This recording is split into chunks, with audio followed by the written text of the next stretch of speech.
Deadlands, home to the hibernating vampire lords, once a fertile country not too dissimilar from the Heartlands, now a land suffocated by fear and grief.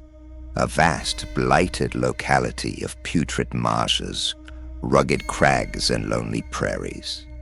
The land itself seems to weep under the weight of the curse that clings to it, an echo of the dark power that once reigned unchecked.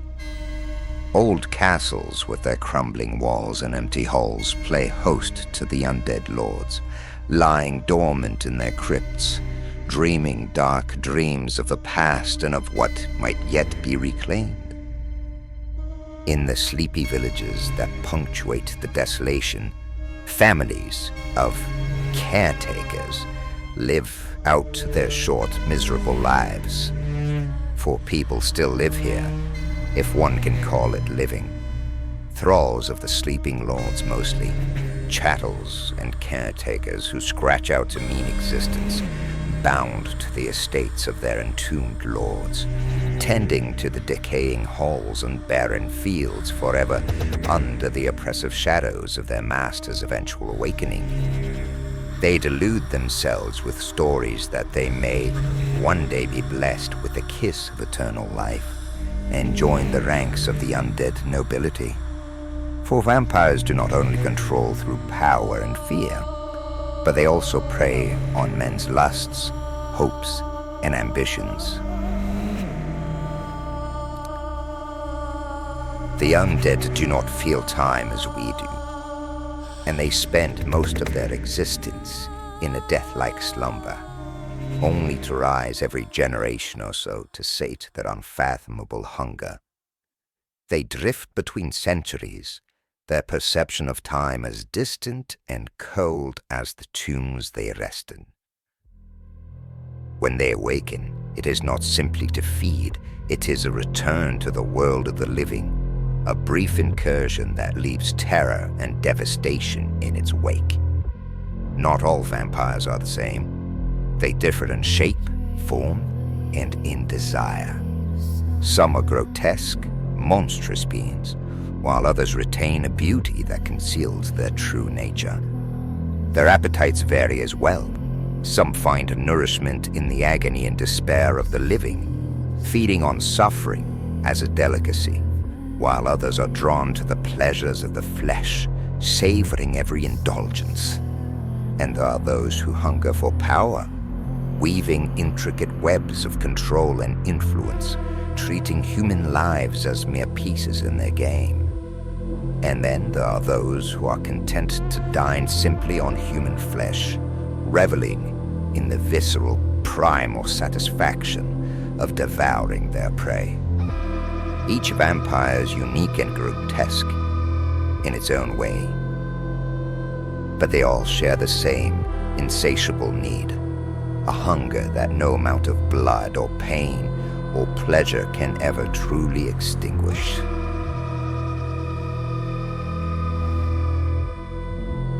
Rumors have now spread across the borderlands, whispers that the vampires are waking in numbers not seen for centuries. It is said that entire dynasties have risen from their tombs, that the old castles have become hives of restless activity, that vampire lords are stirring, meeting in secret conclaves, conspiring in the darkness. Their ambitions are varied. Some seek to reclaim the lands that they once ruled, to expand the Deadlands beyond its current borders. Others care only for the thrill of the next indulgence, their next feast of fear. But one thing is certain. When the undead stir, the world of the living is bound to suffer. I have my suspicions. The noble families, those who claim lineage as pure as silver, are restless. Their whispers betray them, their eyes filled with old resentment of the power that was taken from them, for the rise of the guild and the common folk who dare wield authority. I know that some among them still honor the old blood pacts, that they have kept their loyalties to the undead masters hidden beneath the veneer of civility. They dream of a return to the old ways, of power restored to those who share the blood of monsters. I fear that they will soon act upon these ancient loyalties, that they will ally themselves once more with the vampires in a bid to reclaim their lost power. The Empire is weak. It is a rotting structure held by frayed threads of decadence and denial. In the Heartland, the learned scoff at the old stories. They do not believe in vampires, nor witches, nor the dark magic that seeps from the Deadlands. Their arrogance blinds them. They cannot see the creeping shadows that gathers at the Empire's edge. The Emperor himself is precariously perched, trying to balance the competing desires of the nobles and the guilds, walking a tightrope above an abyss of chaos.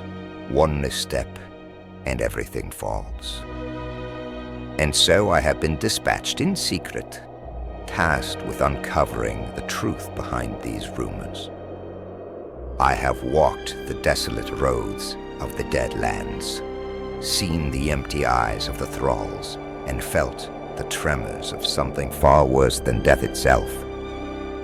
If the vampires are awake, if the nobles are preparing to honor their pacts, then we stand on the brink of an abyss, a darkness that may consume us all.